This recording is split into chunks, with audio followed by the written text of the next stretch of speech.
મિત્રો, પાલેડીની મહિલા અને પોલીસ કર્મચારી વચ્ચે જે બન્યું એના તમામ એંગલના વિડીયો હવે જાહેર જનતા સમક્ષ રજૂ થઈ ચૂક્યા છે. બહુ સ્પષ્ટપણે દેખાય છે કે પેલી મહિલાએ જેની પર પોલીસે હાથ ઉગામ્યો એ મહિલાએ નિર્વિવાદપણે 1% ડાઉટ નથી કે પોલીસ કર્મચારીની ઉશ્કેરણી કરી હતી. પોલીસના કર્મચારી ઉશ્કેરાય એવું અભદ્ર અશ્લીલ વર્તન હતું. અત્યંત છેલ્લી કક્ષાની નિમ્ન કક્ષાની ગાળોનો વરસાદ એ બેને કર્યો અને એના પગલે પોલીસ કર્મચારી ઉશ્કેરાયા. આ બાબતે મારે બે જ વસ્તુ કહેવી છે. મુદ્દા નંબર 1000% મહિલાનો વાંક છે.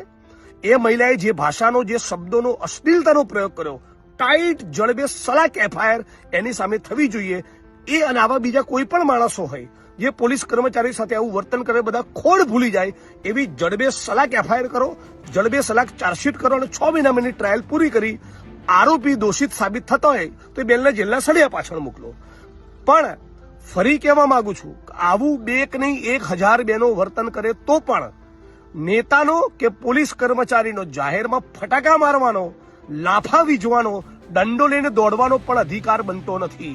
એટલે આ બંને પ્રકરણમાં મહિલા પણ ખોટી છે 1000% અને લાફો મારનારા પોલીસ કર્મચારી પણ ખોટા છે. આ ગુજરાતની જનતાએ સમજવાનું છે. અને ખાસ કરીને તમે જયારે પુરુષ અધિકારી હોય, પુરુષ કર્મચારી હોવ, અને ત્યારે તો તમને શરમ આવી જ જોઈએ. આ દેશની સાચી કે ખોટી કોઈ પણ મહિલાને છડેચોક જાહેરમાં તમે લાફા મારો, આ વર્તન પણ બિલકુલ યોગ્ય નથી. એટલે હું ઈચ્છું છું કે કાયદો કાયદાનું કામ કરે અને ગુજરાતની જનતામાં, પોલીસમાં અને નાગરિકોમાં બંનેમાં એવું સમજ પેદા થાય.